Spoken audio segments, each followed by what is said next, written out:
Não se consegue ser rico sendo funcionário público. Mas os mais velhos da função pública vão te pegar. Não, mas não, não, às vezes,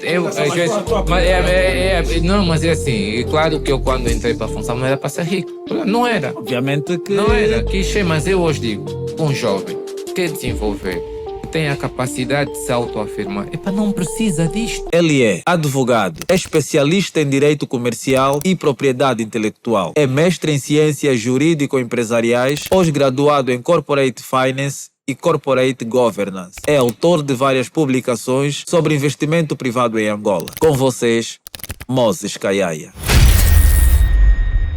Longa vida a todos vocês que estiverem a assistir ao podcast Banca para Todos.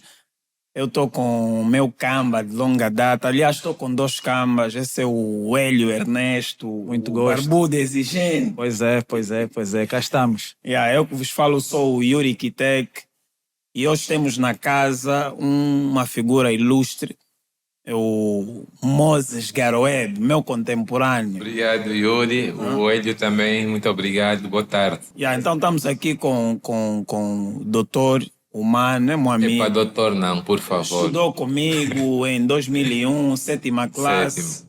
O primeiro mano a criar um jornal de parede. Né? É verdade. Estrela da Juventude. Na verdade, nem sei como é que nem lembro. Como é que fazias aquilo? Era digitalizado? Era digitalizado, eram as conversas fofocas do bairro, aqui no Quinaxis, os namoricos. Quando já fazíamos isso, eu não sei se aquilo lançou-me para muita coisa, mas era uma coisa impressionante. Aquilo tinha até página de música, era uma coisa com cultura, entretenimento e também tinha mesmo matérias cultas. Lembro-me, nós fazíamos textos sobre temas de interesse social, econômico, saúde. Aquilo devia ter, acho que desde 12, eu 13 acho que tínhamos anos. aí 13, 12 anos. 13, 12 E anos. aquilo lançou para muita coisa. Lembro-me de ter tido até um problema aí no Quinaxis, porque acabamos por colocar o namoro que estava acontecendo, namorico, dois cotas na altura, para chamar, mas quem é esse miúdo pequeno que está para os mais velhos nessas revistas, nesses jornais. Mas aquilo foi muito importante, porque deu-me um salto. Lembro-me, por que me deu um salto? Isso eu tenho que dizer, aqui no podcast Banca para Todos eu vou contar isso. Ótimo. É algo que guardo na minha memória. Havia surgido, salvo erro, em 2008 ou 2009, um projeto que se chamava Clube de Amigos da Casas Lajes do Cuito. Tinha sido criado por uma pessoa muito importante na sociedade, não adianta aqui dizer o nome, e que era muito conhecido por tinha o projeto Criança Futuro. E eu lembro-me que eu fui uma vez com 14 anos, eu era ousado, na portaria da Rádio Nacional de Angola, era o primeiro show que o Criança Futuro ia fazer no Cine Atlântico para arrecadar donativos para as crianças do Cuito. E eu consegui cruzar com o general Miala, que é o mentor, foi o mentor desse projeto. Estava na frente do projeto. Consegui cruzar com o senhor e o senhor gostou muito de mim, aquilo foi muito importante na minha vida. O meu primeiro computador me foi dado pelo senhor Eduardo Magalhães, jornalista da Rádio Nacional, por orientação do general Miala, e uma impressora portátil que o senhor Miala tinha orientado o jornalista Gonçalves Nhanjica para me fazer chegar para eu continuar a escrever. A partir daí eu entrei para o núcleo de comunicação e imagem do Criança Futuro. Entrei para o núcleo juvenil. Eu tinha 13 ou 14 anos. Fui para províncias. Eu lembro que o Big Nelly e o Calabeto foram à minha casa porque o general tinha orientado. Ele era o diretor. Fossem pedir autorização. Meu pai para ir com eles em Cabinda. Na altura do governador de Cabinda era o Aníbal Rocha. Portanto, aquilo foi uma coisa muito importante e que me marca. Aquele jornal, diria que foi a cereja no topo do bolo. E que hoje, graças a Deus, muitas das coisas que faço, muitas das pessoas que conheço, os meios que frequento, têm muito a ver com esse jornal, que parecia só mesmo um jornal, mas que no final do dia marcou coisas muito importantes na minha vida. Também empodera, né? 14 anos, contacto com o general, não pode deixar de ser ilustre. Mas era a sensibilidade do senhor. Já vem a brilhar desde os 13 anos. Eu não diria que são aquelas coisas diferentes. Nós sabemos que nessa idade nós não estamos muito focados para esse tipo de coisas. Eu, por exemplo, tenho um filho novo, vai fazer. Na verdade, nem sabíamos nem sobre quer saber foco, disso. né? Sim, nem sabíamos disso. Mas é engraçado que aquilo trabalhou muito multifoco, porque eu nunca tive mau desempenho, pelo menos do ponto de vista acadêmico. Ou seja, eu sempre levei o jornal e o meu pai sempre fazia uma exigência. Podes fazer essas coisas, mas por favor, não esqueças a escola. Então eu cresci com isso. Ou seja, fazer outras coisas, mas não esquecer de que a escola era algo, pelo menos para o meu pai, era importante. E é para todos os pais, Exato. até onde sei. E, portanto, hoje a pessoa consegue fazer 3, 4, 5, 6, 7, 8, 9, 10, ou seja, lá um número elevado de coisas, muitas vezes até simultaneamente, porque aprendeu essa habilidade desde criança. E foi Ou seja, crescendo foi a fazendo, exercer, exatamente. exatamente. Hoje há pessoas que não conseguem, né? Isso até faz parte da inteligência emocional. Há um livro da Al Goldman que fala muito sobre essa questão do multifoco.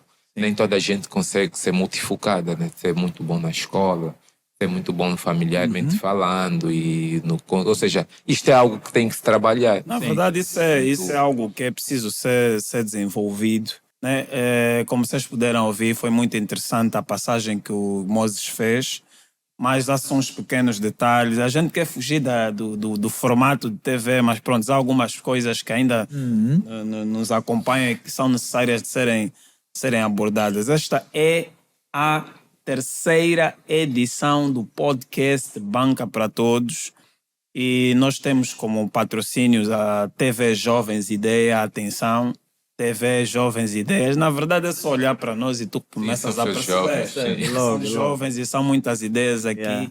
E também pela Resulte Mais. Já agora estamos à espera dos visados, eles sabem quem são. Também tem que aparecer na lista aqui como patrocinadores.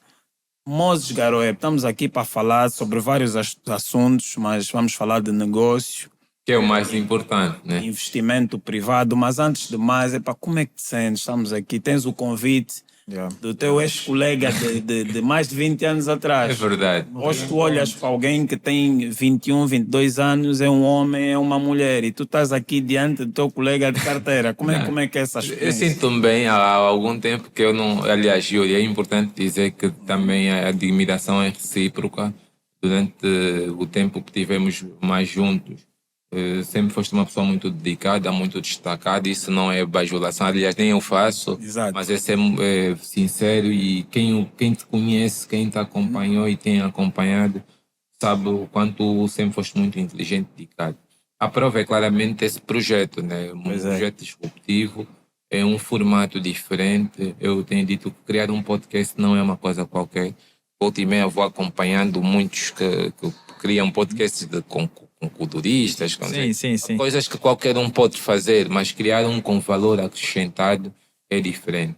E aliás, eu sou-me junto a esse tipo de iniciativas, é um princípio pessoal, portanto, Yuri, posso ser sincero contigo e dizer que eu só vim porque tu estás e agora porque o Hélio está. Se vocês não estivessem, se fosse uma outra pessoa, talvez não aceitasse. Isso é a atmosfera. Não, mas é sério o que eu estou a dizer. Eu sou muito seletivo com os ambientes que frequento porque nós somos resultado das pessoas com as quais lidamos, dos livros que nós lemos e dos meios que nós frequentamos. Eu há algum tempo que tenho sido muito criterioso nisso e, portanto, hoje, um sábado de Premier League, enfim, estar aqui, tinha que valorizar e acho que esse espaço me recebeu de braços abertos e eu fico muito feliz, obviamente agradeço. E só posso dizer uma coisa, é para vocês terem que continuar, mas não caiam, por favor, na vulnerabilidade de trazerem temas e pessoas que não acrescentam valor, não só ao programa, mas à sociedade. Nós precisamos disso, de falar de negócios, banca. Temos que matar nos nossos jovens e não só a ideia de que é preciso estar na função pública para poder ter sucesso, é preciso ser empregado de alguém para fazer acontecer na vida, temos que começar a ser disruptivos de verdade. E eu estou a dizer isso porque tenho essas vivências. Durante algum tempo estive no Reino Unido, Manchester, quase 3 meses, a fazer o meu inglês. Aí eu fiquei impressionado que aí não há muitos licenciados. Mas o país anda e é um país desenvolvido. Por quê? Porque as pessoas perceberam que o problema não é ter escola, é ter educação e é ter, obviamente, acesso diferenciado a conteúdo de valor, qualidade. É óbvio que não concordamos com tudo, mas se nós começarmos a usar esses podcasts para começar a substituir muito do que não interessa, os nossos jovens estão em qualquer sítio, é para beber, enfim, eu acho que o Banca para Todos pode assumir um papel muito importante naquilo que são os veículos de transmissão de valor e de conhecimento para a nossa sociedade. Pai, nós somos sobrinhos de Edir Macedo. Não é vamos assumir, é pela fé, já assumimos. Não, mas tem que assumir. Exatamente. E vocês são jovens como eu, como o Yuri disse, mais de 20 anos. Durante esse período houve muitas transformações. Eu preferi não me transformar tanto. As pessoas quando me vêm dizem, mas tu não envelheces. Eu digo, é uma opção minha. Portanto, eu estou sempre no barbeiro a tirar a barba, bigodes, enfim. Mas porque assumi uma posição diferente de uma marca, mas já me disseram que vou perder negócios como advogado e tenho que ter há momentos em que eu vou precisar do bigode, do cabelo branco. Teve que criar por Enfim, essa finalidade. não, eu acho que vai chegar um tempo, quando chegar aos 40 depois, e tal, já vamos obviamente, começar aí a também vai pensar depender nisso. se saíste mais a família da mãe ou do pai. Se é que me percebes. Epá, não sei, não, eu não sei se vou ter esses detalhes, também vou ser sincero, mas sim, às vezes é importante, é verdade pois. eu sou formado em Direito, né? E sou advogado, e é verdade que se não fosse talvez o conhecimento e a experiência que tenho, talvez não tivesse muitas oportunidades na minha profissão, porque Exatamente. a verdade é que a aparência tem um valor acrescido nessa profissão. Não é assim em todas, mas eu antes de ver o podcast, o Yuri talvez não tenha visto, eu mandei uma mensagem a perguntar qual era a indumentária ou como é que eu via o programa. Sim. Eu quis perceber o perfil dos convidados, mas depois tem uma imagem de marca, eu não podia vir t-shirt. Então eu tive mesmo que vir a rigor, pôr sapato. Esse é o tema do valor que nós queremos passar para as pessoas. E eu também subscrevo, porque falar. Há psicólogos e hoje em dia a informação já é simples. A nossa mente é fotográfica, ela é escaneadora. Então, a primeira coisa que vai reparar é a imagem. Claro, Sim. claro, Estás claro, a ver? claro, Então, antes mesmo que o Moses ou o Hélio ou eu dissesse alguma coisa, quem está diante do vídeo, a primeira, Sim, vendo claro. a imagem, já consegue minimamente se situar. Sim, claro. Né? Claro. Como falaste. E a mais, Yuri, eu tenho dito assim, não existe uma segunda vez para nós criarmos uma primeira impressão. Eu aprendi isso com o meu pai. Minha primeira oportunidade oficial como jurista, porque eu trabalhei na área de comunicação 6 anos. Portanto, estive na SEMBA Comunicação, fui coordenador de programas, o Dia a Dia, o Hora Quente, enfim, mas como jurista, Meu monstro. foi mesmo... Não, como jurista, eu lembro-me, na altura, a doutora Maria Luísa Abrantes precisava quis recrutar e ela tinha Era muito preferência para a exigente. Católica e para Agostinho Neto. Eu era da Católica. E ligaram-me e disseram, para Moses, queremos saber se tu podes ter interesse. Eu disse, ok, mandei o meu CV. Eu devia ter aí 22 anos. Aí, mas o meu pai sempre me ensinou a andar com um blazer, sempre. Ou ter um blazer no escritório. E eu aprendi, hoje eu tenho isso no escritório. Posso ir de t-shirt, mas o meu pai sempre me instruiu isso. E acontece que no dia para a entrevista surgiu um imprevisto. A senhora tinha uma viagem. E, portanto, havia necessidade de antecipar. E ligaram-me, perguntaram-me assim, diretor dos recursos humanos na altura, podes vir agora? E para aquele conselho do meu pai, eu estava com um blazer.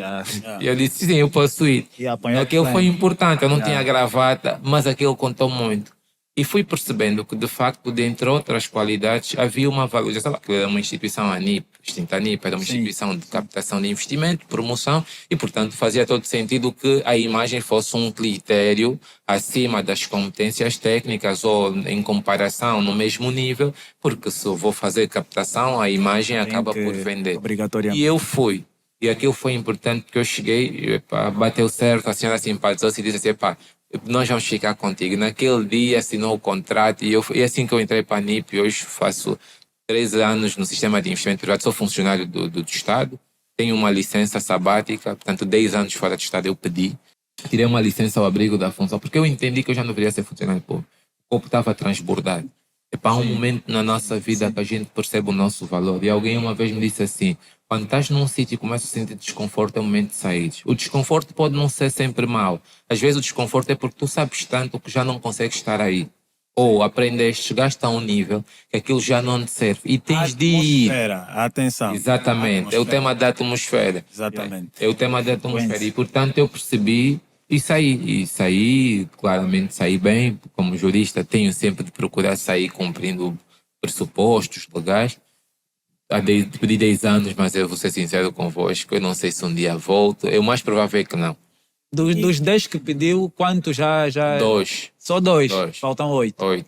E Mas eu já nem conto, nem sei se quando é que terminei, nem fiz as contas quando é que batem os 10. Na verdade, eu saí, só cumpri os 10 para não dizer que foi embora, de qual abandonou, sim, mas não é o meu interesse. Mas é importante e pode mesmo exprimir... E sabe porquê que não entro, sabe porquê que eu não quero voltar para o Estado? Porque eu tenho um entendimento de que não se consegue ser rico sendo funcionário público.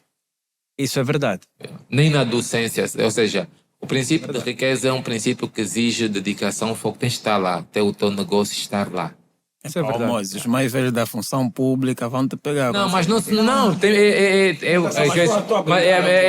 não, mas é assim, é claro que eu quando entrei para a função não era para ser rico, não era. Obviamente que... Não era, mas eu hoje digo, um jovem que quer desenvolver, que tem a capacidade de se autoafirmar, não precisa disto, não precisa. A mim faz-me um pouco de espécie quando as pessoas terminam. Estão preocupadas em ir para o Estado, fazer o quê? Na verdade... Não estou a dizer que o Estado é mau, mas eu estou a dizer, quem acredita em si e tem competências, pode fazer muito mais, vai para um desafio diferente. Olha, e pronto, indo um pouco ao que já estavas a abordar sobre a tua passagem sobre a NIP, que também é importante que se esclareça que atualmente é a PX, a Agência Sim, aquilo agora mudou, passou por várias investimentos. Então, sobre esse cerne, gostava que abordasse um pouco, não é? Fala-se, né? Fala-se, as pessoas falam naturalmente em conversas que a nossa atual lei de investimento privado ela é bonita no papel e na prática, o que é que tu tens a dizer sobre isso? Na prática, como é que é? Yuri, Qual é a tua... excelente pergunta. Aqui é a minha zona de conforto. Se há uma área de estudo que eu nos últimos anos tenho lidado muito em investimento privado. Ótimo. Não é só como burocrata, atenção. Eu dou aulas na Universidade Católica, Faculdade de Direito, desde 2013. Eu terminei em 2012. Comecei a dar 3 disciplinas: Direito Comercial, Direito às Atividades Comerciais e Direitos Reais. Quando fui para a Clássica em Lisboa, em 2016, o meu mestrado, Ciências Jurídico-Empresariais, a minha dissertação de mestrado que defendi a 19 de dezembro de 2019 foi sobre o financiamento de projetos de investimento privado no direito angolano. E aquilo que eu faço no meu escritório, na CAIA e Associados, Sociedade de Advogados, é investimento privado predominantemente. Ou seja, as minhas opiniões sobre investimento privado não são, felizmente, só de leitura. Portanto, não é alguém que ouviu falar, não. É alguém que esteve na condição de burocrata, esteve na condição, ou está na condição de consultor, de advogado e de cultor. Alguém que estuda o investimento privado. E nessa conformidade, o que eu posso dizer é que nós temos uma lei de investimento privado boa mesmo. Agora, a lei de investimento que temos, que é a lei 10/21, e que republicar quer dizer não revogou ou não afastou de todo a lei anterior, mas inovou. E não se trata de uma nova lei, trouxe elementos novos. Vocês, por exemplo, se forem ver essa lei, existem artigos que estão 26, depois está 26A. Quer dizer que esse A é um aditamento, adicionado. Esta lei, a 10/21, exatamente, vem republicar uma lei de 2018. E a lei de 2018, vou explicar porque é boa. Porque às vezes é importante perceber porque que nós fazemos essa referência. É má, mas má porque não, é má porque não traz. Não, a lei surgiu num contexto de desafios. Nós, desde 2014, que estamos a ter problemas do ponto de vista de divisas, portanto, cambiais. Sim. E qualquer reforma se queira fazer, por melhor que seja, o contexto econômico não facilita. Mas, Moses, diga lá uma coisa. Quando se fala que a lei é boa, na prática, o que é que tem de bom ou que vantagens oferece a quem faz investimentos cá? Vou lhe dar a primeira indicação porque que a lei 10/21 é uma lei boa. Do meu ponto de vista, não há um valor mínimo para investir em Angola. Já tivemos uma lei que foi chamada Lei de 1 milhão, a Lei 14, que é uma lei de 14/15 que previa investimento mínimo $1 milhão. Tanto em comparação, não há Ou seja, valor de mínimo. ter $1 milhão Cada investidor. Eu podia ter para ser considerado investidor. Exatamente. Privado, ou externo, ou interno. Então não era boa mesmo. Segundo, esta lei, a Lei 10/21, acabou com um regime que tínhamos na lei anterior, na Lei 14/15, que é o regime de parcerias obrigatórias. Ou seja, existiam setores em Angola que um estrangeiro só poderia investir se tivesse associado a um angolano. Exato. Hoje não. Esta lei acabou com isto. Permite que, por exemplo, nos setores que era a construção civil, um estrangeiro, se tiver o seu capital, possa fazer o investimento sem estar associado a um nacional. Ok? Terceiro aspecto que me parece importante no contexto dessa nova lei, ou melhor, dessa lei em vigor. Antes da lei entrar em vigor, era obrigatório que quem quisesse fazer um investimento privado em Angola passasse pela extinta NIP ou pela instituição que tinha a competência de certificar ou registrar um projeto de investimento. Atualmente não é obrigatório, pelo menos diretamente, que um investidor vá à agência de investimento. Pode ir diretamente ao guichê único de empresa, constitui a sociedade, até pode iniciar a atividade. A grande questão que se coloca é que se ele quiser um visto diferenciado, que é o visto de investidor se for um estrangeiro, ou se quiser benefícios fiscais que são destinados exclusivamente para projetos de investimento privado, ou se quiser ter certificação para no momento em que o projeto estiver a dar lucro, poder repatriar, tem de ter o registro prévio da IPEX, porque ele tem que ter um certificado, uma espécie de passaporte. E é com este passaporte que ele consegue, diante da AGT, ter os benefícios fiscais para o projeto, consegue ter o visto de investidor e também consegue repatriar lucros e dividendos que resultem da sua atividade ou do seu projeto. Ou seja, a lei é boa. O problema é que nós, quando implementamos a lei, Angola não estava no momento, e ainda é um país, diria entre aspas, inimigo do investimento. Ou seja, nós não conseguimos fazer reformas porque não há dinheiro. Reformas estruturais, ambiente de negócios, não é só a lei. Sim. Nós não captamos investimento como nós queremos ou tensionamos. Não é por causa da lei. O problema é o ambiente de negócio. O ambiente de negócios é um conjunto de aspectos, infraestruturas, telecomunicações. Nós temos esses desafios. Essa questão dos guichês, né? Em termos simples, muita gente diz que ainda é difícil, né, para investidores, para empresários, independentemente do nível que esteja, mas eu acredito que é mais para nível médio e micro, há essa dificuldade em tratar dos documentos, em legalizar de facto, não é? O que é que dirias sobre essas? Primeiro, eu discordo muito, porque eu trabalho com isso. Atenção, às vezes há opinião ou opiniões que são muito resultado do passado. As pessoas, não, isso é difícil. Olha, eu esta semana, só para vos dar um exemplo, antes de prosseguir, fui tratar o registro, o guia provisório da titularidade do meu carro. Não paguei ninguém. Literalmente ninguém. Eu fui para a conservatória no Maculdul, só entrei para a conservatória, disseram-me que os documentos estão em conformidade, emitiram 2 notas de liquidação, uma de 21 mil kwanzas e a outra de 20 mil kwanzas. No dia seguinte paguei via RUP, fui levar e deram-me uma guia para receber o título definitivo em PVC, acho que esse é o material. Sim, agora dentro de 60 dias. O que é que eu quero com isso dizer? Existem coisas que estão a acontecer no nosso país, e até aqui em concreto para a atividade comercial, que as pessoas não vão, não conhecem, elas ouvem falar. Verdade. Eu atuo com investidores, o ambiente de negócios de Angola não é o melhor, mas do ponto de vista, por exemplo, de constituição de empresas, isto melhorou muito. Hoje, para constituir uma empresa, eu tenho de ter, no mínimo, 11 mil kwanzas. Uma sociedade por cota, e não preciso de ir ao guichê. Online já. Existe a possibilidade exatamente da constituição imediata ou simplificada. 11 mil kwanzas. Sério, vocês abram o site do guichê www. Já tive essa experiência. gue.gov.au e fazem o upload ou o carregamento de documentos. Basta ter cópia do bilhete, ter o NIF, que hoje conhecido para os nacionais já nem isso existe. Portanto, o que eu quero dizer às pessoas é: não vale a pena ficarem por aquilo que ouvem. Vão ver, vão lá, constatem. Eu faço muito isto. Quero conhecer como é que as instituições estão a funcionar. O meu trabalho como advogado, muitas vezes, é desmistificar isso para o investidor. Porque essa imagem que se passa negativa, às vezes, não, isso é difícil, não se consegue, aqui dá muito trabalho. É verdade, temos desafios. Eu também não estou aqui a dizer que tudo é perfeito. Há situações, às vezes, que o sistema não está bom, o próprio guichê na via online, às vezes, demora mais do que 2, 3 dias. Ou seja, há desafios, mas convenhamos, se nós tivermos que fazer comparação entre o que acontecia há 3, 4 anos e o que está a acontecer agora, Yuri, não há aqui comparação possível.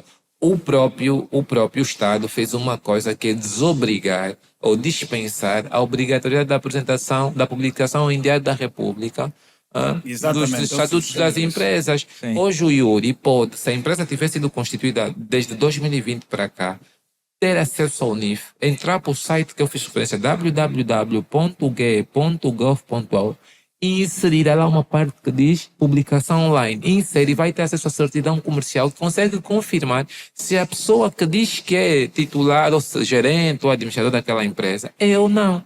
Está lá, Já não tem é essa possibilidade, difícil. isso é verdade. E Eu já quanto aos constatei. estrangeiros, né? Eu acredito que acompanhou. Houve uma altura que havia um brasileiro, né? Que é investidor cá em Angola, que falava da dificuldade, por exemplo, de integração do investidor estrangeiro cá e que começava a partir do aeroporto, a dificuldade, essas coisas todas. Então, eu gostava de ouvir do Moses qual é a sua visão sobre isso, né? Uma coisa é o guichê, outra coisa é no modo geral, desde a documentação para entrar para o país e todos os outros aspectos, né? Sobretudo para o investidor estrangeiro que visita. Certo. O que é que acha que ainda não está bem e que obviamente que precisa se melhorar? Yuri, a pergunta é boa e eu diria desafiadora. Provoca-me. Provoca-me porque eu, como lhe disse, eu atuo muito no âmbito de investimento privado. Eu conheço as dores dos investidores. Atenção que eu não conheço as dores de ouvir falar. Eu, durante muito tempo, enquanto estive na IPEX, não fiz só trabalho técnico como jurista. Eu fiz trabalho de captação de investimento. E eu sei quais são as principais questões que os investidores se preocupam antes de vir para Angola. Aliás, era comum quando eu fosse para algum país, com colegas na altura, trabalho de promoção, enfim, eram fundamentalmente 3 pontos sobre a lei, sobretudo de investimento privado. Regime de repatriamento de lucros e dividendos. O cidadão estrangeiro quer saber se há condições para ele repatriar. Sim, para tirar o dinheiro da Angola para Exatamente. fora. Terceiro, benefícios fiscais, porque o quanto maior é o investimento que se faz, sabemos que a carga fiscal é grande e, portanto, ele quer perceber se dá algum incentivo, algum apoio do Estado. E terceiro e último, que o investidor, do meu ponto de vista, tem uma grande preocupação quanto a essas matérias. Temos o regime migratório, temos o regime de repatriamento de capitais e depois temos também aqui a segurança jurídica do ponto de vista dos imóveis, enfim. Podem existir outras questões, mas essas diria que são questões que preocupam o investidor. E quando eu disse há pouco tempo que o tema do ambiente de negócio é mais abrangente do que aquilo que nós pensamos, eu quis passar a ideia de que o tema do ser um país amigo do investimento começa exatamente não diria no aeroporto, mas antes, quando ele faz o pedido de visto. E nisto também melhoramos. Atenção, hoje isto é visto de fronteira. O investidor pode entrar 48 horas no nosso país. É possível, ou seja, há muitas questões que estão a acontecer. Não estão a ser efetivadas, também isso é verdade, conforme muitos de nós defendemos. Mas isso não é só em Angola. A gente vai para a Embaixada de Portugal para pedir um visto consulado. Também passamos mal, não estou a dizer que é a mesma coisa, ou que também o visto do Brasil demora 6 meses ou muito mais do que isso. Eu não estou a dizer que isto é bom, mas eu quero dizer também, às vezes nós pintamos a ideia de que aqui está tudo mal, e o estrangeiro, quando vê, muitas vezes é que o estrangeiro não quer cumprir as regras que existem no país, como elas são. Também há aqueles que querem cumprir e temos que fazer a devida vênia àqueles que querem cumprir e dar a mão à palmatória quando estes fazem crítica a nós. Diria que quais são os desafios que nós temos em termos de melhoria do ambiente de negócios? Infraestruturas. Nós agora estamos, por exemplo, com um aeroporto novo. E eu estou preocupado. Como é que nós deixamos crescer aquelas casas mal construídas no perímetro de um aeroporto que quer ser uma hub?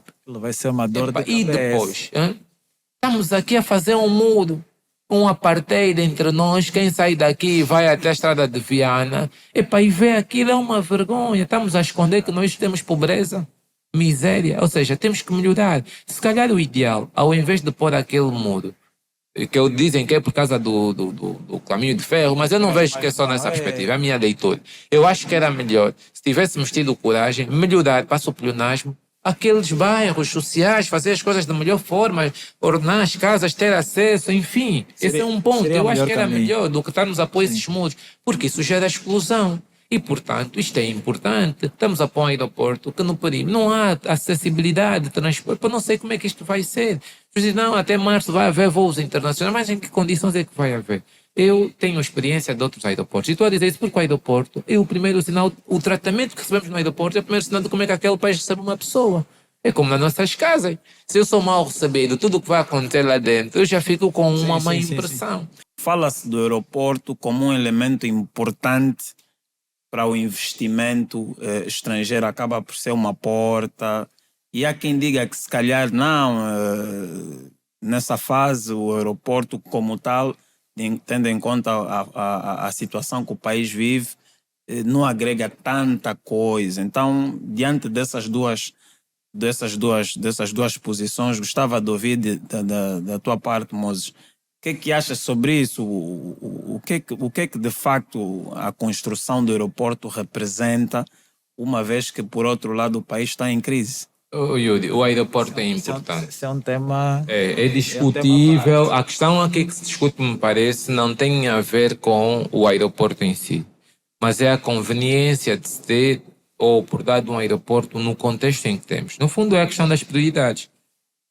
Quem os fiscalistas falam da boa despesa, má despesa, os economistas também recorrem muito a isso. Ou seja, pode ser uma boa despesa, mas se o contexto se calhar fosse outro. Eu não entro para essa discussão, até porque não disponho de expertise para discutir detalhes dessa natureza. Mas a minha impressão como cidadão é que no aeroporto é importante. Eu gosto de viajar, felizmente, e o que eu noto no aeroporto 4 de fevereiro é muito bem. Aliás, não é possível de uma pessoa desenvolver intelectualmente ficar só em Angola, né? Eu não acredito que seja. É limitado. Eu acho que nós somos, já disse aqui, uma mistura de três coisas: das pessoas com quem andamos, dos livros que lemos e dos meios que nós frequentamos. A atmosfera. Exatamente. E parece-me que a questão do ambiente é fundamental. Uma vez ao ano, 2 vezes é importante, até para ir conhecer outros países, para começarmos a perceber em que estágio de desenvolvimento nós estamos ou não.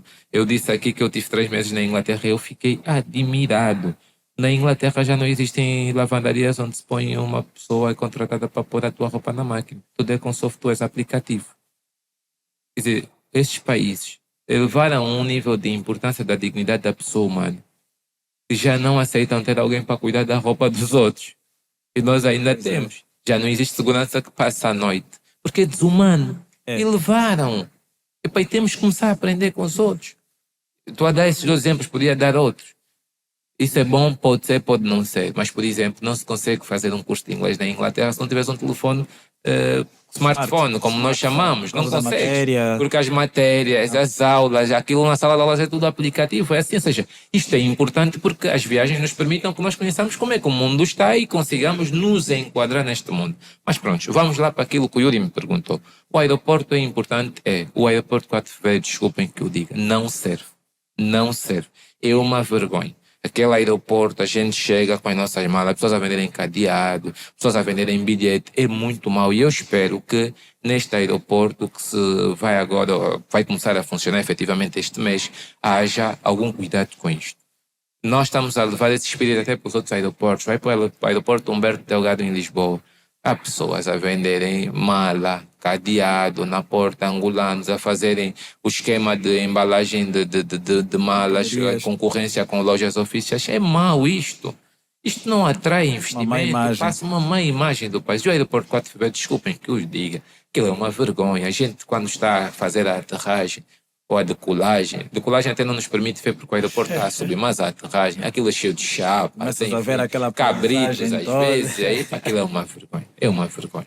E eu espero que o novo aeroporto traga uma imagem diferente do nosso país. É bonito. Quando a gente está a aterrar, quer fazer um vídeo e ver para casas bonitinhas, autoestradas, coisas que realmente digam que este país começa a ser um país diferente.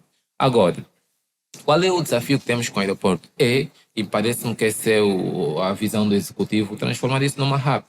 Que é, no fundo, não depender do que se vai dos angolanos a viajarem, nem é possível manter um aeroporto com isto, mas é fazer com que voos de outros países possam ter o nosso aeroporto como um país, uma placa giratória, onde se para, e isto depois porque os grandes aeroportos, por exemplo, no Dubai e em outras grandes cidades, os aeroportos da África do Sul, até onde sei, também o aeroporto de Cape Town, de prático, JB, Johannesburgo, pelo menos, Cape Town não me ocorre muito, mas eu sei, Lisboa, são aeroportos, mesmo nos Estados Unidos, enfim, os aeroportos movimentam muitos. Trânsito, não é? Exatamente. Mas isto não é só trânsito. Atenção, temos que ter condições, porque o trânsito é ficar 24 horas no aeroporto. Onde é que eu vou passar a noite se eu quiser depois vir para Angola? Se no país não me der visto no aeroporto, o Dubai, eu pago um visto no aeroporto. Eu posso sair daqui para o Dubai, chego lá, pago $100, tenho um bilhete, me dá um visto para um período de tempo para entrar para aquele país. Ou seja, eu estou a dizer que tem que existir um sistema, não é o aeroporto em si que vai fazer que aquilo seja uma hub, que agora vamos ter divisas. Não.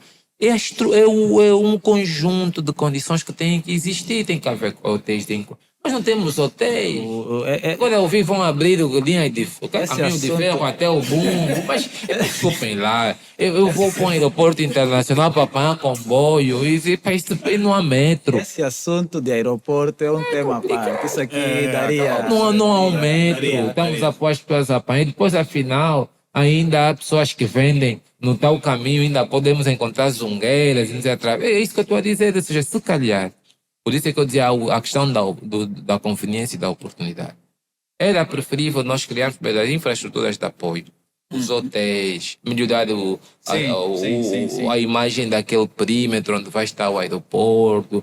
Não é estar a fazer como estamos a fazer, eu acho que estamos a fazer o contrário, mal. sim. Melhorar a estrada, foram inaugurar e agora, depois da inauguração, é que nós estamos a fazer o quê? Estamos a melhorar, pôr barreiras para as pessoas não poderem atravessar, pôr gradeamento, ou grelha. Quer dizer, nós estamos a fazer, do meu ponto de vista, o inverso. Mas não temos outro caminho neste momento, o aeroporto está aí, tem que funcionar e eu diria mais, é uma grande oportunidade para nós termos investimento de qualidade. Se formarmos bons quadros, aquele aeroporto, nas condições em que está aí a funcionar plenamente, vai ser certamente um agregador de muito valor para a nossa economia.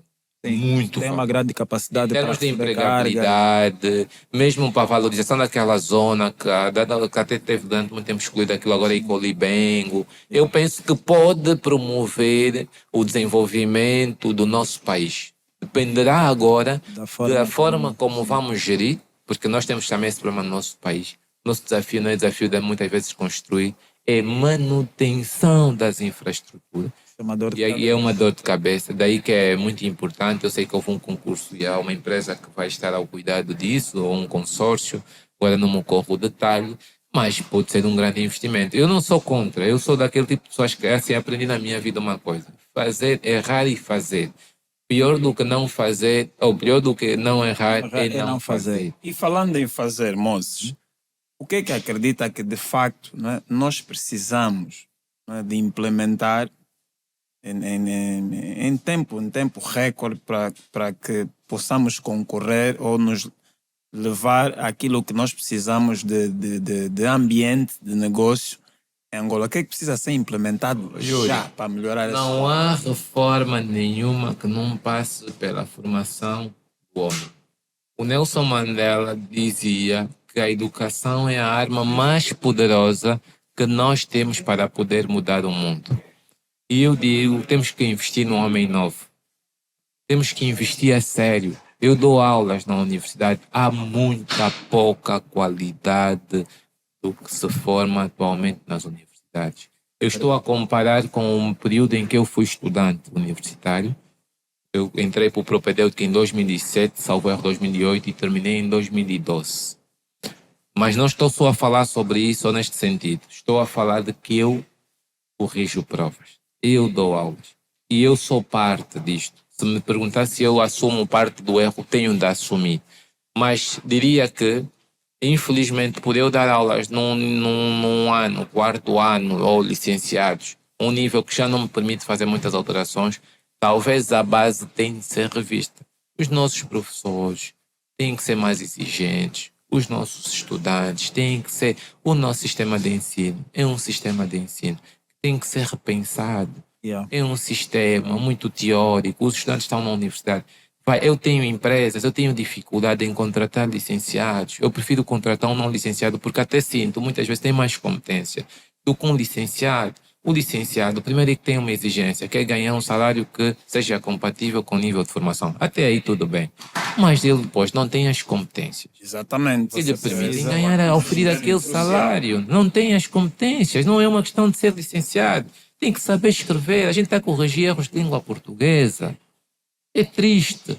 Eu, às vezes, quando estou a corrigir provas, do ensino superior. Eu me pergunto se eu sou um professor de língua portuguesa ou se eu sou um professor de direito comercial, por exemplo. Porque às tantas eu já não posso olhar para o conteúdo porque a própria vírgula está mal enquadrada, o i não está corretamente colocado, aquilo é um substantivo, está tudo mal. Estaríamos aí a abrir um outro tema, né? Mas é só para... Mas eu estou a falar da formação porque o investidor privado em Angola começa a perceber que o seu projeto tem um custo muito alto, porque ele não encontra a mão de obra necessária e qualificada para poder levar a cabo o seu projeto. Nós muitas vezes, mas os estrangeiros não nos protegem. O problema é que nós investimos muito pouco na qualidade da nossa formação. E se calhar deveríamos começar a aliar aquilo que são necessidades formativas do país. Eu sei que há um plano nacional de formação, mas não sei os detalhes se os empresários são ouvidos. Porque às vezes, por exemplo, vejo o que é que está a acontecer nas áreas de formação. Tendencialmente, a gente faz direito, faz gestão. Mas será que isto... nós temos empregabilidade suficiente para as pessoas irem para essas áreas? Tem onde ser os países, por exemplo, que se desenvolveram, investiram muito nas matemáticas, ciências exatas. Mas, eu começo a olhar para a questão de nós redefinirmos, se calhar, esse aspecto e incentivarmos, porque o tema às vezes é incentivo, é que as ciências exatas exigem laboratórios, exigem um conjunto de condições que as ciências sociais às vezes não têm. E se calhar para o ensino superior, muitas vezes para quem cria uma universidade, um projeto, é mais fácil eu ter um curso de direito, que eu só tenho que comprar livros e pôr numa biblioteca, do que montar um laboratório onde vão exigir e depois tem que ter certificação. Mas isto é um detalhe. O principal ponto aqui é a qualidade. Isto não é no ensino superior só, eu estou a dizer da base. Mas nós nos perdemos. Hoje há muitas universidades. Mas é muitas universidades. Inclusive, pronto, nem adianta citar nomes. Que uma defesa com 10 valores, a pessoa... Mas isso é um problema também de exigência pessoal. Eu lembro-me quando entrei para a Universidade Católica, eu tinha a Universidade Metodista a surgir próximo de casa, 5 minutos da minha casa. O meu pai disse: se eu só te pago a Universidade Católica ou se te põe na Agostinho Neto, você escolhe. Fiquei na Católica. Pronto, fiquei. Não estou a dizer que a Metodista não tem condições, tem um valor. Mas estou a dizer, é uma questão de exigência. Sim. Quando fui para Lisboa para fazer o meu mestrado, tinha várias opções. Entrei para a Universidade Pública, no caso a Faculdade de Direito da Universidade de Lisboa.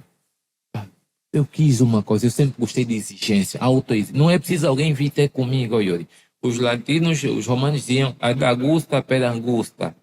Os caminhos estreitos podem nos levar por caminhos maiores. Primeiro passamos pela agulha, para depois passarmos por lugares mais abertos. Exatamente. E, portanto, às vezes o tema que temos aqui no nosso ensino superior é que os próprios estudantes não gostam de exigência.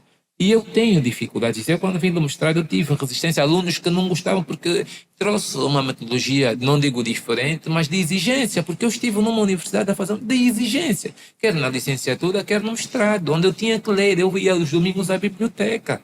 Mas às vezes ouvimos as pessoas a falarem, esse também estudou. E às vezes, quando tu vais tentar por isso, o que é que acontece? A universidade te chama a atenção. Quando começa a ser exigente nas provas, Sim. A universidade te diz: estamos a reprovar muito, há muitas negativas, vamos perder os estudantes. Ou seja, começa a haver um nível de pressão que é para baixar o rigor e a exigência. Qual é o impacto imediato que isso tem? As pessoas saem da universidade, ficou aprovado, teve 10. Chega para o mercado de trabalho, não tem pensamento crítico. Não consegue enquadrar. Estamos a falar de investimento. Se trazemos aqui o exemplo da China, pós-Mao Tse-tung, não é? Que a China acabou por abrir as portas para o investimento estrangeiro.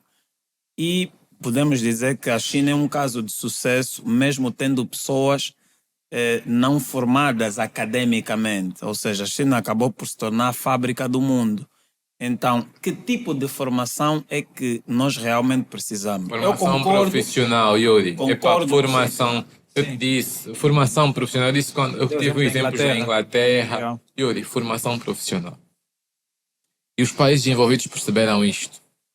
Nós hoje, todos são doutores. É triste, mas não sabem fazer nada. Desculpa que eu diga, mas é triste.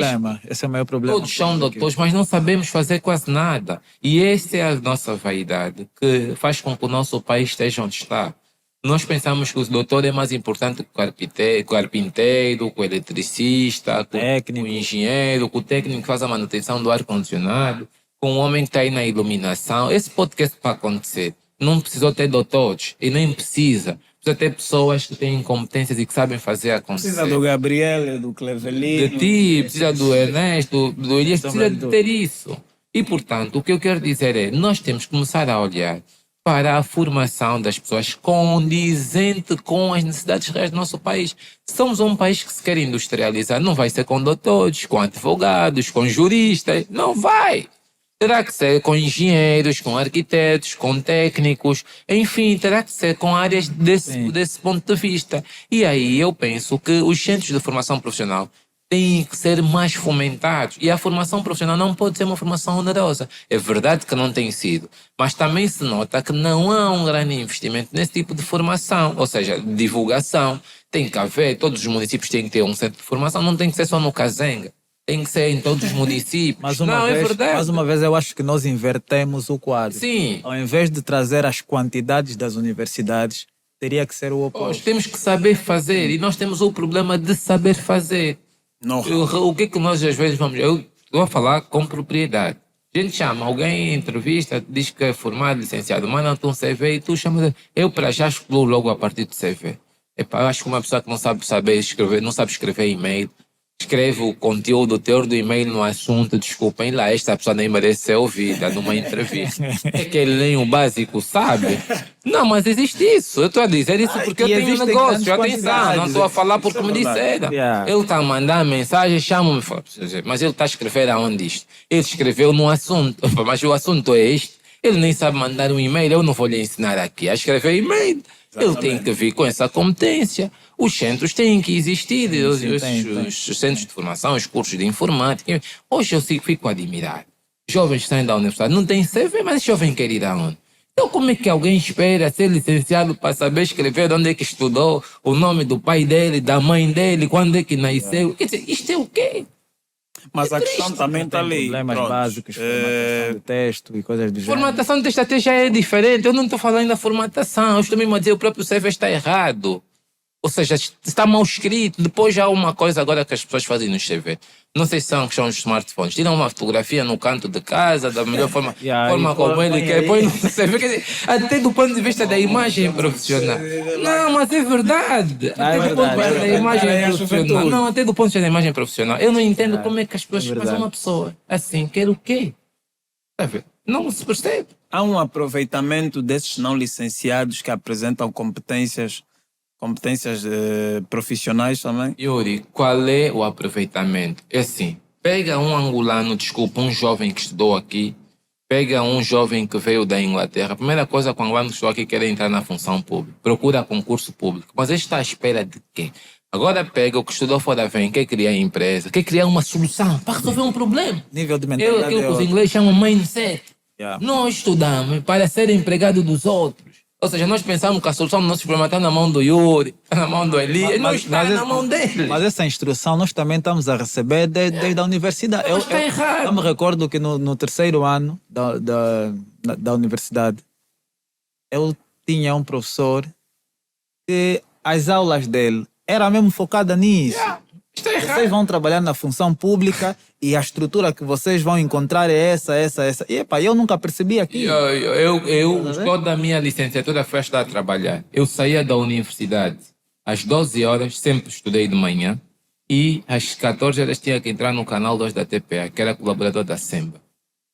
Eu fiz isso. Fui aluno do quadrão durante 5 anos. Vamos perguntar, não, você é especial. Não é especial nada. Aqui o tema é foco e saber o que é que eu quero. O problema é que nós às vezes não definimos isto e tem que se definir. Eu não preciso, eu já está aprovado de ser funcionário do Estado, trabalhar por... É claro que as experiências, as escolhas de fazer um estágio, há várias soluções hoje para que uma pessoa possa pensar para frente. Pode fazer um estágio para ter competências, como é que se trabalha num contexto de escritório ou numa fábrica, mas depois... O nosso ensino tem que estar focado em criar soluções. Criamos a ideia de que esse jovem tem que necessariamente concluir a licenciatura. nós estamos a colocar pressão numa pessoa que se calhar não. Eu não estou a dizer que não tem que ser licenciado, mas se calhar temos que investir mais nos testes de orientação vocacional. E muitos não fazem. Não, vamos Nós temos dizer- essas situações na universidade, pessoas que estão lá 5, 6 anos e que, desculpa lá, não servem para terminar uma licenciatura. Não é que eu estou a dizer que eles não têm que ser licenciados, mas não servem, porque eles não têm o aproveitamento que lhes permite ter uma licenciatura, por exemplo, numa faculdade de Direito.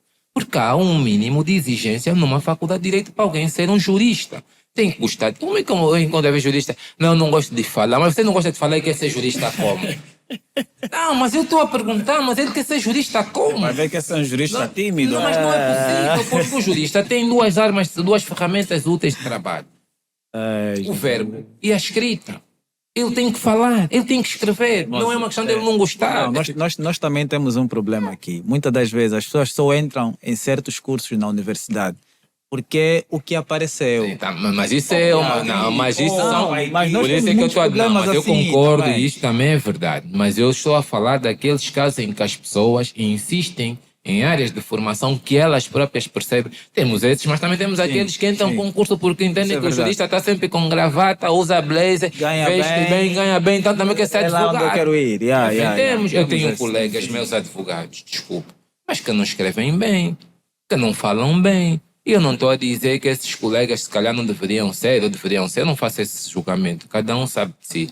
Mas eu penso que as pessoas deveriam pensar que nessa profissão há uma exigência em se escrever e falar bem. Eu, tudo bem, não faço, não consegui, se calhar não tive a oportunidade que quis ter, mas eu tenho a oportunidade de fazer uma pós-graduação, fazer um curso de extensão sobre escrita. Eu próprio faço muitas vezes cursos. Eles confundem o Aprender. termo doutor dos médicos Com o doutor, sim, é isso, exatamente. Os médicos só Isso até é de menos, porque isso até os grandes doutores discutem. Ou não doutores de formação, mas doutores de teoria. Mas eu também vou falar até de escrever. Não, mas Epá, tem mesmo que se escrever bem. Tem que se escrever. Porque esses rabiscos, muitos farmacêuticos interpretaram um medicamento errado. E muitos acabaram por morrer por isso. Mas é verdade. Faz então, eu, por exemplo, quando às vezes recebo, essa semana recebi um documento no meu escritório, advogados, uma colega que escreveu uma advogada. Epá, aquilo não se entendia, o documento dela.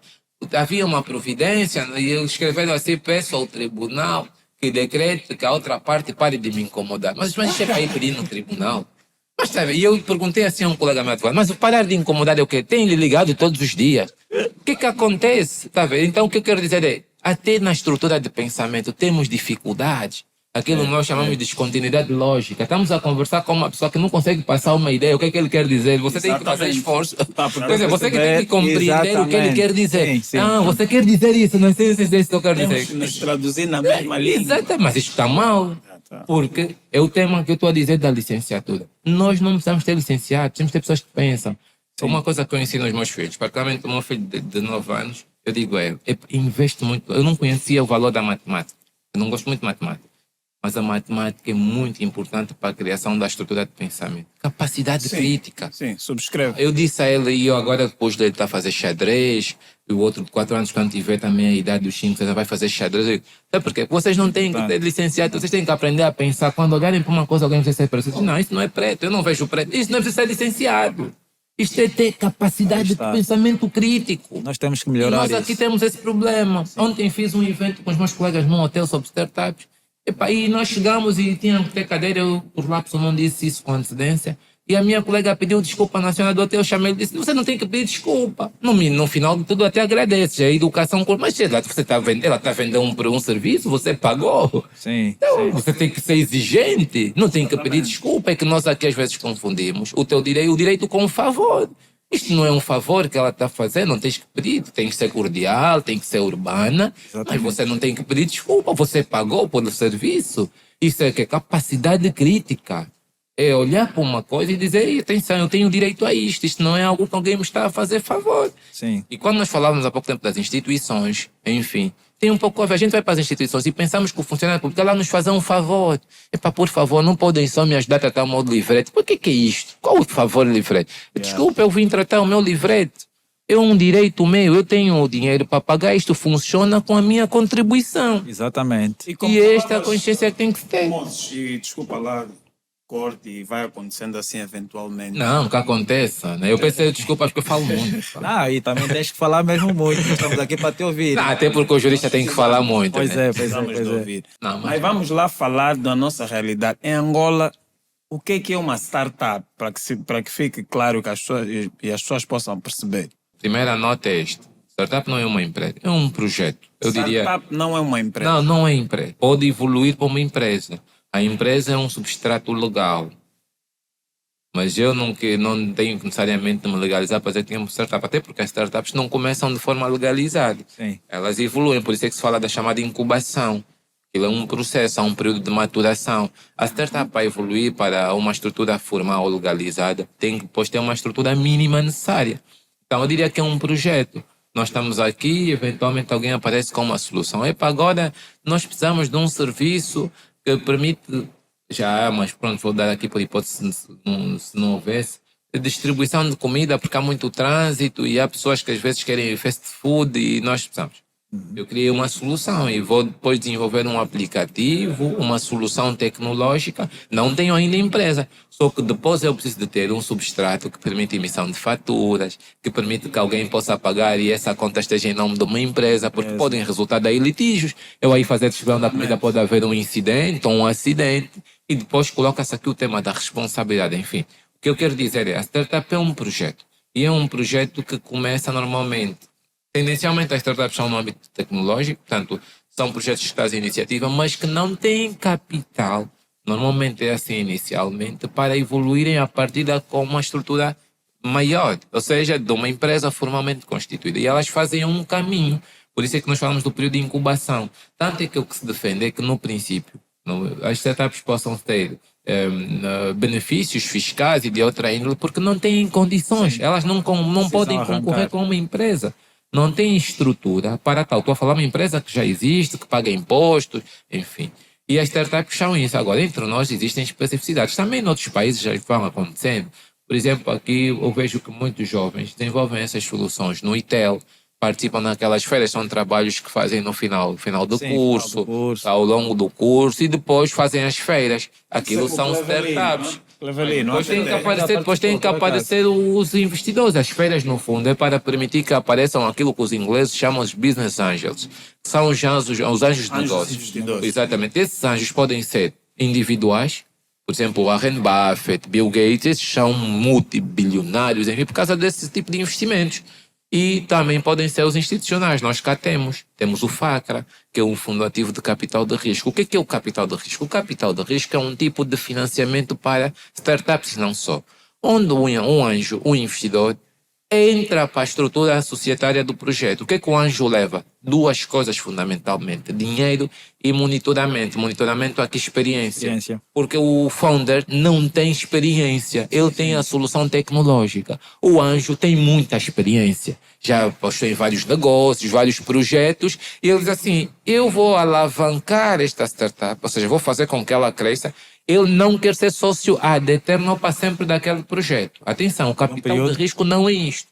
Por isso é que o capital de risco se distingue do financiamento bancário. É que no capital de risco, o investidor entra para o projeto e se o projeto correr bem, ele ganha com o founder. Sim. Se correr mal, ele perde com o founder, porque ele é sócio do founder. O capital é de risco porque ambos correm o risco juntos. Esclarece aqui founder. Founder é aquele que cria a startup. Fundador. É o fundador, né? Não sei em inglês, pronto, é founder, mas é o fundador das startups. Eles têm um ecossistema, um nome próprio, têm os mentores. Os mentores são aqueles que, no fundo, dão contributos para a startup crescer, porque criar uma solução no âmbito de uma startup é bom, mas depois exige um conjunto de conhecimentos e valências que muitos desses jovens não têm. Até alguns são adolescentes. Por exemplo, o Facebook poderá eventualmente, agora não me ocorre, ser resultado de uma startup. O Mark Zuckerberg deve ter criado aquilo na universidade. Sim, e depois foi isso, né? E depois apareceu. Por isso é que nós deveríamos temos aqui, mas não se publicita muito, os pitches. Eu até digo quem participa na startup, eu falo muito para startups. Estive agora no Angotic, fui falar para startups, ontem tive uma conferência a falar. É um nicho que eu gosto, porque é um nicho que tem muito potencial e acredita muito pouco. Mas mais grave do que isso é a deslealdade de como esses jovens perdem as suas ideias a favor de pessoas que têm dinheiro e têm isso é verdade. Sim, Eles sim. perdem muito. Aparece alguém que vai para essa feira e depois aproveita-se da ideia. E como tem capital, investe. Por isso é que eu insisto na frase de que o segredo é a arma do negócio. A preparação desse podcast, ninguém pode ver senão vocês. Vai levar a fórmula. Ninguém pode ter acesso, até digo mais, à nossa visão. Ninguém, isso até é bíblico. A nossa visão ninguém pode ter acesso. As pessoas só podem ter acesso ao resultado da visão. Epa, já fez, já. Como pensou? Ninguém pode saber a estratégia, o investimento, não pode. Mas Moses, lá está a questão. Vamos imaginar que a gente vai privar a nossa visão. Mas há investidores ou há pessoas afins de colocarem dinheiro no negócio que vão precisar perceber a tua ideia. É aí onde ele tem que contactar o Moses. Porque o Moses vai com ele para a reunião com o investidor e o Moses vai dizer assim, vamos assinar um acordo de não confidencialidade e não divulgação. Você tem que se comprometer a partir do momento em que eu começo a te colocar o meu projeto, que não vai divulgar e não vai reproduzir, não vai executar. Muitos fundadores não sabem disso, eles vão vender a ideia e não exigem. É verdade que têm dificuldade de exigir, mas for uma ideia que vende, normalmente o anjo de negócio só entra quando percebe que aquela ideia faz sentido. Exatamente. Um dos temas das startups tem a ver com financiamento, por isso é que muitas não evoluem, porque eles muitas vezes trazem soluções que já existem no mercado. Desculpa lá, não vou aceitar eu, Moses Caiaco, pôr dinheiro numa solução que é para distribuir comida quando existe mambo, tupu, que existe tudo que está aí, até já tem mais credibilidade no mercado. Tem que haver diferenciação. Mas, Moses, e já agora, Yuri, nós tivemos sentado em algumas mesas e, muito sinceramente falando, não havia pensado nesse aspecto. Sim. Não, porque as pessoas não sabem, daí que eu falo que é preciso que esses jovens que fazem isso têm que ter aconselhamento. Eu trabalhei em televisão, eu conheço o que é isso de ir ter com pessoas e falar o teu conceito. Sim, e ter o negócio, são ideias. Quando se dizem que conhecimento é poder, não é brincadeira. Por isso é que a Coca-Cola diz assim, nós podem queimar nossa fábrica, mas a Coca-Cola vai continuar a existir, porque eles conhecem o poder da marca Coca-Cola. Não é a questão da fábrica, o valor não está aí, nós valemos pelo nosso pensamento. Isso é algo que ninguém nos vai tirar. E ter uma ideia, é a capacidade que às vezes os jovens têm de pôr uma ideia que nenhum de nós consegue. As ideias se vendem, o meu trabalho é mentoria, eu tenho que vender ideia. Eu quando ponho, vamos sentar, eu te vou explicar o que é que você vai fazer para ir dar certo. Eu estou a pôr a minha experiência, eu tenho que ganhar com isso. Ordem. Não, mas tem que ser, e ele tem que pagar. A consulta que eu presto quando você vai ter comigo é exatamente para isso, porque você está a falar com uma pessoa que sentiu as tuas dores. Pá, mas eu não vou ter dinheiro para te pagar. Não, mas tem que pagar, porque assim, nós conhecemos o que é que nós conhecemos o que é que você pode fazer para um projeto dar certo. A nossa perspectiva é óbvio que não é absoluto, mas eu lido com empresários, eu como disse, eu faço isso há anos, Júlio. Eu dou aulas há mais de 12 anos, direito comercial, sociedade, e estudo esse sistema. O tema das startups, muitas delas não correm bem. Por exemplo, o ITEL, quando faz, deveria se dar acordos com quem vem visitar. Sim. As incubadoras têm que fazer isso. Muitas ideias que ter são um acordo de roubadas, confidencialidade. É uma minha profissão, o que mais faço é isso. Quando eu começo a pegar um tema de reestruturação, a primeira coisa que eu digo aos meus colegas do escritório é: nós vamos lidar com um documento, com um tema sensível de um cliente, vamos ter acesso à faturação, vamos ter acesso à informação privilegiada do cliente, informação que lhe dá vantagem no mercado. E se essa informação lhe dá vantagem perante a concorrência, nós temos que assinar um acordo de que nenhuma dos dados que tivemos acesso aqui vai sair. Quem fizer isso sair tem que indemnizar, porque é o custo da perda da informação. Às vezes é aquela informação que mantém o negócio do cliente. Tu dizes, né, nas outras geografias acaba por ser uma prática, noutros países é comum. Em Angola nós temos esse ecossistema porque, vamos lá pôr teorias à parte, na prática, o criador da startup, ele tem junto do seu projeto, há pernas para andar, há um ecossistema em que ele existe como o founder, o criador da startup, e tem investidores de facto. Há esse ecossistema? Não temos, e é isso que nós estamos a tentar fazer. Um dos trabalhos que eu tenho vindo a me dedicar tem sido a parte legal. Muitos founders discutem. Eu fico impressionado, os jovens desenvolvem grandes soluções, depois dizem, mas isso está legalizado? Não está. Você vai perder a tua ideia. Se você for apresentar a uma pessoa que tem dinheiro, no dia seguinte a tua ideia já não existe, já não é tua. Isso acontece. Então o ecossistema ainda não funciona. Mas não funciona por quê? Primeiro, nós temos desafios regulatórios graves. Nós não temos uma lei ou um regime próprio aplicável. Startups não é microempresa. Temos uma lei das micro, pequenas e médias empresas. Mas não temos. Mas mais grave do que isso, e aqui concordando com a alusão que foi feita há pouco tempo pelo nosso colega, Hélio. é que nós damos às vezes saltos maiores do que nós temos que dar. A lei, o decreto presidencial que vem trazer o salário mínimo diz que uma startup tem que pagar no mínimo para um colaborador 50 mil quanto. Mas a startup não gera dinheiro para pagar 50 mil quanto. E depois acho que houve uma cláusula aí que diz, após um ano tem que pagar 70 Sim, mil. aí sim, uma não coisa assim gera. parecida. A startup é uma fase inicial, embrionária de um projeto. Tinha que ter até incentivo fiscal. Sim, há países que há um período, no período de incubação, nos primeiro ano, 2, 3, 4 anos, nem sequer paga impostos.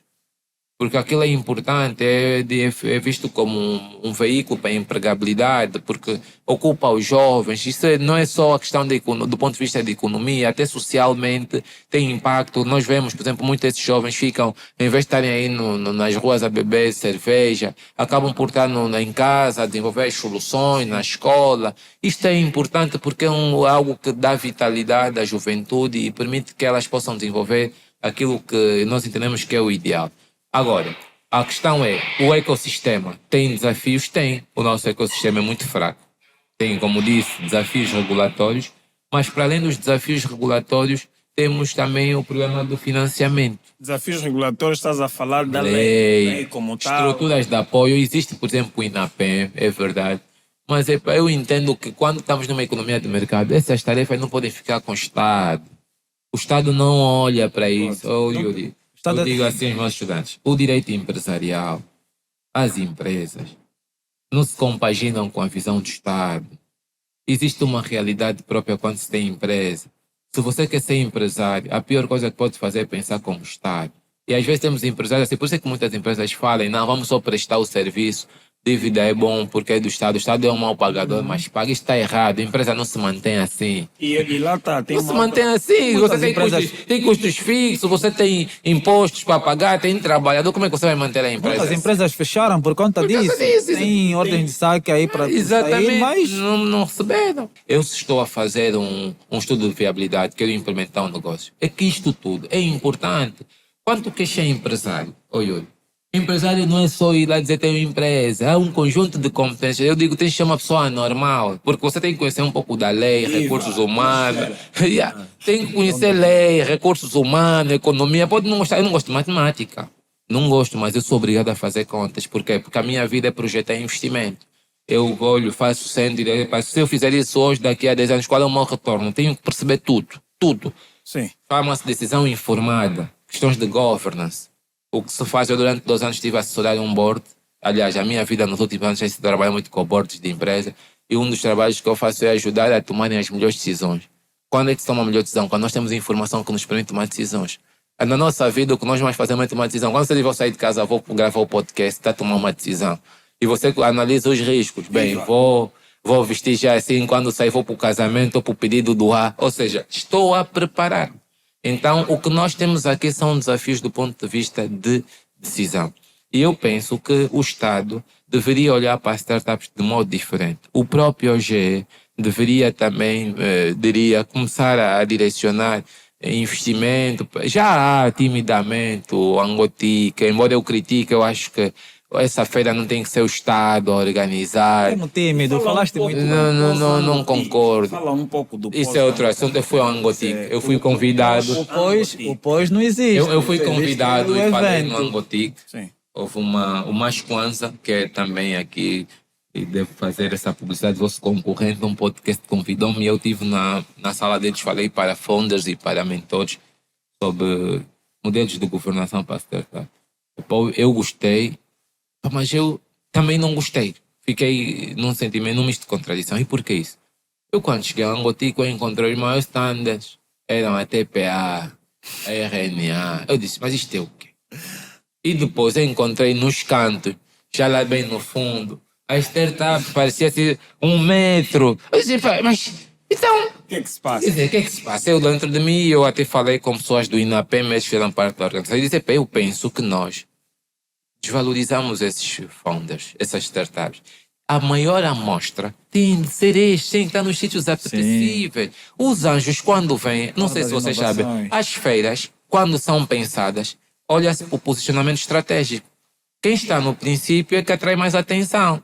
Só vai no final da feira quem tem muita disponibilidade. E quem tem dinheiro não fica muito tempo numa feira, não anda muito. Eu, pelo menos, não gosto, não tenho dinheiro. Mas também não tenho muito tempo para ficar, ainda preciso de dinheiro. Andar aí nas feiras, procurar sítio para levar saco, papel. Grande, não tem tempo para isso, exatamente. Então, eu disse ao pessoal do INAPEM que, do meu ponto de vista, as startups deveriam estar mais para frente. Deveriam ser as primeiras. Porque nós queremos encontrar as soluções e a partir daí vermos como é que podemos apoiar. O ecossistema cresce assim. Então eu acho que até desse ponto de vista, se é feira para startup, não podemos mais ter TPA, a concorrer RN. Não, até nem concorrência, é mesmo já só consumir, é mesmo já bloquear, porque a concorrência até muitas vezes está a disputar, aí já não é mais isso, é tipo, para vocês aqui não são nada, são pequenos, fiquem aí, nós somos os maiores. Exatamente. Tem que haver um movimento diferente, é por isso que o próximo ano vou fazer com alguns colegas meus, eu sou presidente da Associação Angolana de Direito Intelectual, vamos fazer um congresso Direito Intelectual. Direito Intelectual tem a ver com marcas, com patentes, com recompensas, direitos de autor e conexão. Vamos fazer um congresso, vai ser o 5º, em abril. Moças, você não veio sentar aqui por acaso, prossiga. Sobre isso, mas a ideia é contribuir. O ecossistema é muito fraco, o nosso é muito fraco. Eu penso que o Estado deveria dar mais espaço ao setor privado. Por exemplo, a associação que eu presido deveria ser ela organizar, por exemplo, a feira com uma entidade diferente. Porque é preciso olhar isso como economia de mercado. Isso é para fazer dinheiro, é para faturar. E tem um outro aspecto que depois não se percebe efetivamente. Pronto, tens aí a feira, aconteceu, estão lá os investidores, estão lá as startups. Mas e depois o que é que acontece? Como é que funciona esse sistema para capitalização? Nós temos associações. Não se percebe, eu particularmente não vou falar de todos. Eu não consigo perceber a sequência pós a realização da feira. Não há como tal uma sequência. Existe uma associação, a ACED, que é a Associação Angolana de Startups e Empreendedorismo Digital. Existe também o Founder Institute, ou seja, existem alguns movimentos que procuram fazer algo que servir de ponte entre startups e organismos oficiais. Por exemplo, a Embaixada Americana tem vindo a fazer um grande trabalho. Eu sei que tem apoiado várias iniciativas.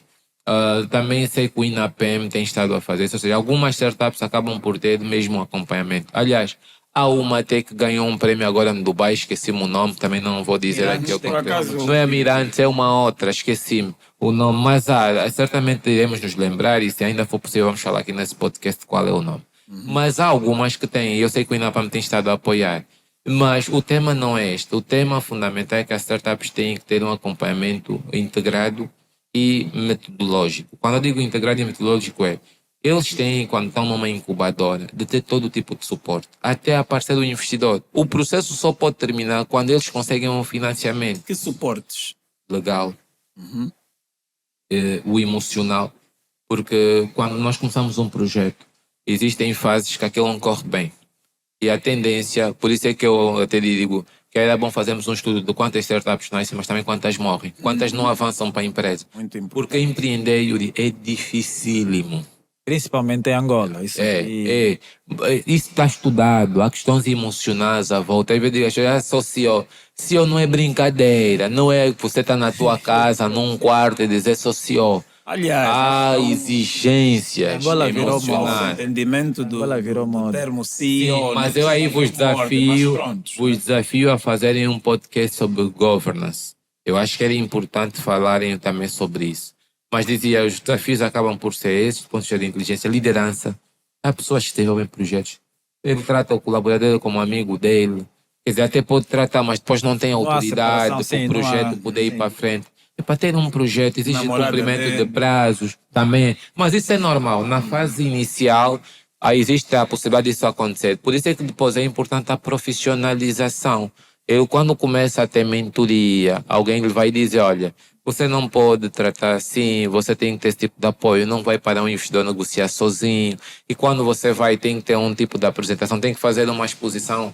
O financiador ou o investidor tem que ver as fases do projeto. Por exemplo, às vezes eu sento com founders, qual é o teu projeto? Eu falo assim com jovens como eu e qual é o teu projeto? Não, eu estou a pensar em fazer. Mas você ainda está a pensar e você já está a procurar apoio. Quer dizer, está a ver?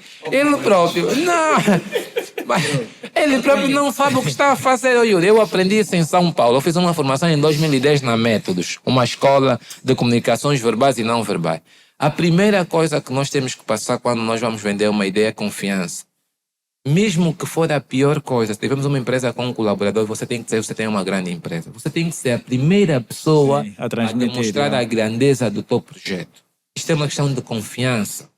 Eu, quando sento com os clientes, tenho que transmitir confiança. Como um advogado, tenho que falar com confiança. Olha, eu fiz isso, é uma questão, sim, vamos tratar tudo para ver se diminui a pena, se atenuamos, você tem que reconhecer. Ou seja, eu tenho de transmitir confiança. Eu não estou a dizer que ele não vai ser culpabilizado, mas eu tenho que mostrar que é possível, se ele tiver, eu for sincero, se nós conseguimos ter a melhor estratégia para a defesa, conseguimos diminuir, se era 20 anos, pode passar para menos. Ou seja, eu tenho que passar confiança. Sim. E no negócio, se a gente não passa confiança, o negócio não acontece. Mesmo quando nós vamos comprar um produto, quando a pessoa que nos está a vender tem dúvida, a gente compra. Vamos à farmácia, eu quero esse medicamento. Bem, esse, como é que se toma? Bem, eu já começo a dizer, pá, é melhor não comprar. Se a pessoa que me está a vender não sabe como é que se toma, quem vai me dizer? Olha, e permitam só dar um exemplo. Há anos atrás, eu fui para um hospital público. E pronto, em algum momento a médica que me estava a atender, eu me lembro como se fosse hoje, ela perguntou ao colega dele: fala, Gozo, para esse tipo de situação, qual é mesmo o remédio? Ele disse: claro, não funciona. Não funciona, não dá. O tema da confiança para startups é importante. Eu tenho que saber vender a ideia. Vender não é chegar e dizer vale X, mas eu tenho isto, esse é um projeto que pode correr bem. Nós fizemos um estudo e se nós aplicarmos 50 mil kwanzas, ou 100 mil kwanzas, ou 200, ou 1 milhão, vamos conseguir atingir esse ponto. A maturação é prevista dentro de um ano. Ou seja, vender é importante. E como é que se vende? Treina-se, vai para o espelho. Eu vou ter uma reunião amanhã com founders. Como é que eu faço? Olha para o espelho. Se eu disser isso, se me perguntarem isso, eu respondo como? Faço assim, eu faço um guião, um questionário. Há competências transversais que quem empreende tem de ter. Não é questão de ir na escola. Eu posso ter a melhor solução. O exemplo que eu dei do Ronaldo. Sabe quantas pessoas melhores do que o Ronaldo existem no mundo? Muitas. E por que o Ronaldo é o Ronaldo? O Ronaldo passa a confiança nas pessoas. Ele pode estar fraco, mas entra aquela forma dele de convicção. Quando chuta, quando remata, consegue gerar a ideia de que eu estou com a equipa, chora, até faz aquele dramatiza. Quando falha penalti, a equipa está a perder, faz no treinador. Isto é transmitir confiança. Certo. Ele pode não estar no melhor momento, mas consegue passar aos outros a ideia de que ele é uma pessoa confiável. E a confiança é fundamental. A confiança é como um copo de vidro. Se nós não a tivermos ou se cair, partir, podemos colar, mas ela se quebra. Quem vende uma ideia, quem é um founder, tem que ter confiança. Quando vai apresentar um projeto, eu pelo menos elimino logo. Eu aconselho quem tem startup para assistir pitch. Vai para a internet, procura mesmo o pitch. Há vários concursos no mundo, vários em português, em inglês, para perceber o que é que se ganha aí. Primeiro é o valor da ideia. Segundo, como é que você vende, porque aqueles não têm muito tempo. Sim. São 3 minutos, 4, 5, vende a tua ideia e nós depois vamos analisar. Vocês têm que ter capacidade de convencer o júri. E dizer, não, a minha ideia é melhor, eu estou à procura disso. Então, eu sinto que muitos desses founders não têm. Ou seja, o ecossistema é um conjunto, ou exige ou pressupõe um conjunto de competências. Agora, isto não é uma coisa de um dia para o outro. Nós estamos a tentar criar esse ecossistema, como disse. Uma das coisas que eu tenho feito nos últimos anos é contribuir para esse nicho. Porque eu acredito no nicho. Aparentemente é um nicho que para a advocacia pode não dar dinheiro, não é? Comparando com investimento privado, projetos maiores, não dá. Mas é claro que a médio e longo prazo é algo com muita consistência e gera autoridade. Portanto, eu olho muito para as questões também na ótica do investimento, não só investimento do dinheiro, mas nós contribuímos para que o nosso mercado de startups possa crescer Certo. e que nós sejamos vistos daqui a alguns anos como precursores ou parte deste sistema que alavancou Exatamente. este mercado. E, portanto, esse é o papel que temos estado a fazer no ecossistema. Nós vamos precisar. Nós vamos ter que voltar aqui com Não, sem sombra de dúvida. Mozas, sem sombra de Obrigado. dúvidas, porque há muita coisa que tem que se falar. Portanto, da minha parte, fica naturalmente, já aqui fazendo a minha conclusão, esse sentimento de agradecimento, porque já fiz referência, identifico-me com a filosofia do podcast. Se não fosse, não viria. Podia Estamos estar a gratos. assistir agora a Liga Inglesa, enfim, o Arsenal a perder. Mas pronto, acho que isso é importante, porque no final do dia não há nada mais importante, no meu ponto de vista, que partilhar o que nós sabemos. E a melhor forma que eu tenho de poder transmitir o pouco que sei é, obviamente, estar nos podcasts, estar nas salas de aulas e em outros fóruns, onde eu consiga emitir a minha opinião sobre alguns temas, como eu fiz aqui. Portanto, muito obrigado pelo convite. Nós é que agradecemos de coração, aberto. Nós estamos aqui sempre que possível, vamos bater a sua porta. Obrigado. Falou de questões muito interessantes e muito importantes. E há aqui uma dúvida que eu sempre tive e seria a hoje a oportunidade para esclarecer, mas infelizmente por conta do tempo não. Das marcas. Só pagar a consulta e tal, a gente... Não, Estou a brincar. vamos. Não, vamos. Mas estou a brincar. Temos que bater a porta. Temos que bater, sem sombra de dúvidas. Olha, eu não tive nenhuma dúvida quando pensei no Moses Obrigado. para o programa, porque conheço, sei da capacidade que tem. Obrigado. E também acredito que não se está a fazer o devido aproveitamento do. Não, acho que do estamos a jovem fazer que tá- muito, né? jovem que está aqui. Eu acho que podíamos explorar mais. Já Muito agora, mais. isso é uma janela, é um podcast. Moses Kayaya, pesquisem. Obrigado. Temos muito a aprender com jovem que Não falaste dos meus livros, né? Tenho 6 livros publicados, o meu 7º está a sair. Olha, nem falamos Nem disso. falamos. Temos que ter Falamos uma segunda parte. Já, Sei, isso é para já. tenho o 6, escondi intencionalmente isso. O 7º está a ser preparado, o último saiu agora em julho, foi uma coautoria. Mas eu tenho todos os anos, lanço um livro, desde 2019. Portanto, técnico, Exatamente. investimento, sociedades comerciais, negócios, muito na perspectiva jurídica, mas também abordo temas transversais como economia, contabilidade, enfim. Muito importante. fantástico. Então, eu penso que tivemos um momento de excelência aqui com o jovem Moses Kayaya, que é meu contemporâneo de facto. E pronto, esse é o podcast Banca para Todos. Acompanhem as edições, esta é a 3ª e teremos muito mais.